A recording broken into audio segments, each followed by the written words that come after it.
Hi friends, vegetable garden అయితే చూసారు. మరి వెజిటేబుల్ హార్వెస్టింగ్ చేసుకుందాం. మరి లేట్ ఎందుకు? ముందుగా టమాటర్ ఏంటి కలర్ లేవనుకున్నా, ఇంట్లో పెట్టేస్తే అవి కలర్ వచ్చేస్తాయండి. ఇదేంటనుకున్నారా? స్వీట్ కార్న్ అండి. అవి కూడా చిన్న చిన్నగా ఉన్నాయి. అప్పటికి మనం మురుకుంటామో ఒకటి వేసేసాంలేండి. ఒక చిల్లీ తీసుకున్నాం. అలానే కీర దోసకాయ చూసారు ఎంత పెద్దగా ఉందో. అవి కూడా కొన్ని తీసుకుని పాలకూర పప్పు చేసుకోవడం బాగుంటుందని కొన్ని పాలకూర, కాకరకాయ, బీన్స్, ఇవి కొన్ని ఫ్లవర్స్ కూడా తీసుకుందాం, పూజకు పనికొస్తాయి.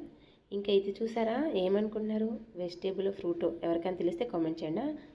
అలానే ఒక ఆనపకాయ కూడా తీసుకున్నాం, ఫ్రై చేసుకున్నాం, బాగుంటుంది. ఇంక ఇది ఏమనుకుంటున్నారు? ఫిష్లేండి, బేబీ ఫిష్. ఇంకా ఈ వెజిటేబుల్ చూసారా? కొంచెం కొత్తగా ఉంది కదా, ఎవరికైనా తెలిస్తే కామెంట్ చేయండి ఏం వెజిటేబుల్. ఇదైతే గోంగూర పచ్చడి చేసుకోవడానికి చాలా బాగుంటుంది, ఫ్రెష్గా ఉంది. అలానే ఈ వంకాయ చూడండి ఎన్ని హోల్స్ ఉన్నాయి.